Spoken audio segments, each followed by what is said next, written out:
اللهم صل على سيدنا محمد يا رب صل وسلم دائما ابدا على حبيبك. یہ جو نوجوانوں میں ایک بے حیائی کا طوفان ہے، ہر بندے کی لڑکیوں سے دوستیاں، لڑکیاں خود اپنی طرف مائل کرتی ہیں، موبائل پہ باتیں، یہ آپ سب کو پتہ ہے کیا ہو رہا ہے.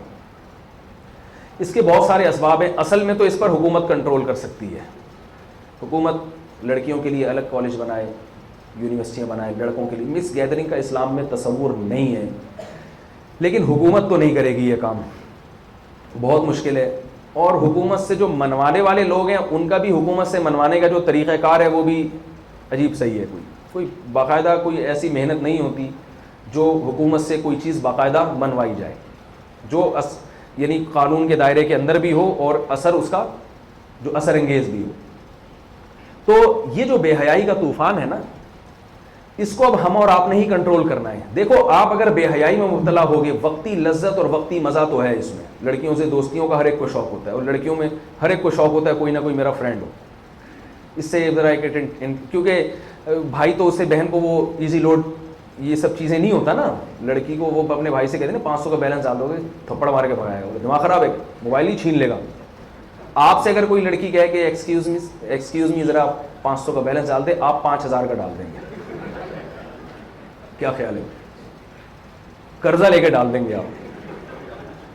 تو یہ ایک انٹرٹینمنٹ ہے، وقت بہت اچھا گزرتا ہے اس سے اور بہت اچھی لائف ہو جاتی ہے. یہ ہر آدمی کہے گا، اور لوگ پھر اس کے کہ بھائی آج کل ایک بہت ٹینشن ہے اور ڈپریشن ہے، تو کیا ہے اگر تھوڑی سی ہیلو ہائی ہو جائے. میں اس کے نقصانات پر زیادہ نہیں جاؤں گا. اسلام نے پابندی لگا دی تو اللہ سے بڑھ کر کسی کا قانون نہیں ہو سکتا. اللہ نے دوستیاں لگانے پر قرآن میں صاف آیت ہے، وَلَا مُتَّخِذَاتِ أَخْدَانٍ، تم دوستیاں نہیں لگا سکتے، تمہیں اجازت نہیں. اب یہ کرنا کیا ہے، اس کا حل کیا ہے؟ اس کا سب سے بڑا حل وہی ہے جو ہمیں میڈیکل سائنس نے دیا اور جو ہمیں قرآن و سنت نے دیا. وہ یہ کہ آپ کو بھوک لگے تو روٹی کھانے کے 2 طریقے ہیں. ایک ہے چوری کر کے کھاؤ، ایک ہے محنت کر کے پیسہ کماؤ اور خرید کے کھا لو. اس کے علاوہ کوئی اور طریقہ آپ کے ذہن میں ہو تو مجھے ذرا بتائیں پلیز. بتاؤ نا میرے بھائی. اس کا یہ طریقہ ہے آپ خانقاہ جوائن کر لیں. نہیں، ہمارے گھر بھی آ کے روٹی ہی کھائیں گے نا، مجھے تو نہیں کھائیں گے نا. لیکن حلال طریقے سے آپ، کیونکہ بھوک لگنا یہ نیچرل ہے، یہ فطرت ہے، اس کا تقوی سے اور فحاشی سے کوئی تعلق نہیں ہے. جب اللہ نے مرد بنایا تو عورت کی طرف اس کی رغبت ہوگی، عورت بنایا تو مرد کی طرف اس کی رغبت ہوگی. یہ لازمی ہے، یہ ایسا ہو نہیں سکتا کہ یہ چیز ختم ہو جائے. تو اس لیے اسلام نے یہ نہیں کہا کہ عورت سے دور رہو، اسلام نے کہا تم عورت کے قریب جاؤ نکاح کر کے. یہ جو کہا جاتا ہے نا کہ نکاح اس لیے کیا جاتا ہے تاکہ زنا سے بچیں، میں اس تعبیر کو نہیں مانتا.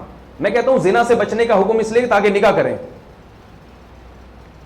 جو یہ کہتے ہیں نا کہ نکاح ایک مجبوری میں کیا جاتا ہے تاکہ زنا نہ ہو، وہ نکاح کو ایک مجبوری کی چیز بنا رہے ہیں کہ یار اب وہ کوئی راستہ نہیں ہے تو شادی کر لو.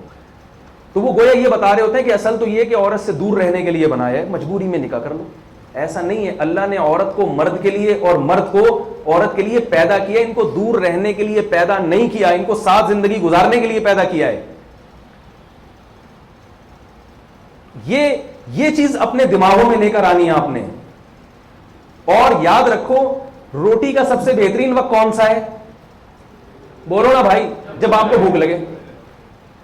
تو نکاح کا سب سے بہترین وقت وہ ہے مرد کے لیے، وہ ہے جب اس میں عورت کی رغبت پیدا ہو جائے، اور عورت کے لیے وہ جب اس میں مرد کی طرف رغبت. اور یہ بلوغت جب بالغ ہو جاتے ہیں نا اس وقت ہوتا ہے. اسی وجہ سے رسول اللہ صلی اللہ علیہ وسلم نے بالغ ہوتے ہی نکاح کی ترغیب دی ہے. بالغ ہوتے ہی. میں کھلی باتیں کرنے کا تھوڑا سا عادی ہوں، اور میں چونکہ نوجوانوں کے حالات دیکھ رہا ہوں، اور ہم بھی آپ ہی کی عمر سے گزرے ہوئے ہیں، اور ابھی گزرے ہوئے زیادہ ٹائم نہیں ہوا. ایسا نہیں ہے کہ کوئی بہت ایجڈ ہوں اور پرانے ایک دفعہ کا ذکر ہے ایسا ہوا تھا. پرانی ابھی کی باتیں لگتی ہیں. ایس ایم سائنس کالج کی ہمیں اپنی، اس میں کیا چھڑے چھاٹ کی کیا ایکٹیویٹیز تھی لڑکوں کی، اور یہ کیا ہو، اور اب تو اس سے اور زیادہ معاملہ آگے بڑھ گیا. تو میں کلیئر کٹ کچھ باتیں کروں گا. میری باتوں سے جو بزرگ حضرات ہیں، والدین ہیں، بعض دفعہ ناراض ہو جاتے ہیں، تو میں ان سے خاص طور پہ کہوں گا میرا مقصد آپ کی حق تلفی نہیں ہے بڑوں کی، اور ان کو ناراض کرنا نہیں ہے. میرا مقصد ہے اس نوجوان نسل کو بچانے کی اپنی سی کوشش کرنا, جو اس ٹوٹے پھوٹے علم کی روشنی میں جو اللہ نے ہمیں دیا ہے. یاد رکھیں جلدی نکاح کے معاملے میں آپ پر شریعت کسی کی بھی اطاعت کو واجب قرار نہیں دیتی. آپ والدین کو منانے کی کوشش کریں, اگر نہیں مانتے آپ نکاح کر کے بتا دیں ابا میری شادی ہو گئی ہے. اس میں آپ کو گناہ کوئی نہیں ہوگا, ثواب ملے گا. ثواب کی میری طرف سے انشاءاللہ گارنٹی ہے. حالات کی تو میں گارنٹی کسی کی بھی نہیں لیتا, اپنی ذمہ داری ہے. حالات کی کوئی گارنٹی. ایک صاحب میرے پاس ہے, میں 4 شادیاں کرنا چاہتا ہوں, آپ سے مشورہ لے رہا ہوں. میں نے کہا ثواب کی گارنٹی ہے, حالات کی گارنٹی نہیں. بھائی اپنی ذمہ داری پہ کرو, ہمیں نہیں بولنا کہ یہ ہو گیا تو میرے سالے کھڑے ہوئے ڈنڈے لے کے اور یہ کرنے میں پٹ رہا ہوں میں, یہ ہو گیا. ثواب کی گارنٹی ہے. حالات تو پھر ہر آدمی کے اپنے ہوتے ہیں نا. تو آپ یونیورسٹی میں پڑھتے ہیں, کسی لڑکی کی طرف آپ کی طبیعت مائل ہوتی ہے, دل چاہتا ہے اس طرف, تو نکاح کا پیغام بھیجتے ہیں. اس کے والدین سے بات کریں, بھئی میں نکاح کرنا چاہتا ہوں. والدین راضی ہو جائیں, نکاح کر لیں.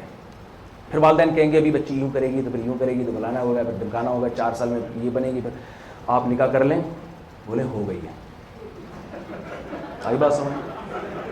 آپ ہاں شاید اس کو مذاق سمجھ رہے ہیں, لیکن اگر اس پر عمل نہ کیا, خدا کی قسم یہ زنا اتنی تیزی سے معاشرے میں پھیلے گا. ہمارے بہت سے بڑے حضرات کو ان حالات کی حساسیت کا علم نہیں ہے جس حالات کی طرف ینگ جنریشن جا رہی ہے. اس لیے وہ میری باتوں کا مذاق بھی اڑاتے ہیں, کہتے ہیں پاگل ہو گیا, دماغ خراب ہو گیا ہے. حقیقت ہے کہ ہم پاگل نہیں ہوئے, الحمدللہ ہم پاگل نہیں ہوئے. ہم ان حالات کو دیکھ رہے ہیں جو ہو رہے ہیں. نمازی پرہیزگار لوگ زنا میں مبتلا ہو رہے ہیں, اور بڑے آرام سے ہو گیا, اب توبہ کر لیتے ہیں بڑے آرام سے, کچھ ہوا ہی نہیں, ناک پہ جیسے مکھی بیٹھی تھی اڑا دی انہوں نے. تو بھائی آپ جب ہم نماز پڑھتے ہیں اس لیے کہ اللہ نے ہمیں کہا, ہم کلمہ پڑھتے ہیں اس لیے کہ اللہ نے ہمیں کہا, تو اللہ نے ہمیں نکاح کا بھی کہا ہے جلدی نکاح کرنے کا. اس لیے اس میں کسی کی نہ سنیں آپ, جتنا جلدی نکاح ہو سکتا ہے آپ نکاح کریں. مفتی طارق مسعود صاحب کے بیانات سننے کے لیے youtube.com/مفتی طارق مسعود کو سبسکرائب کریں, اور اگر آپ لائیو ویڈیو کو کبھی بھی مس نہیں کرنا چاہتے ہیں تو سبسکرائب کرنے کے بعد بیل آئیکن پہ کلک کرنا مت بھولیں. جزاک اللہ.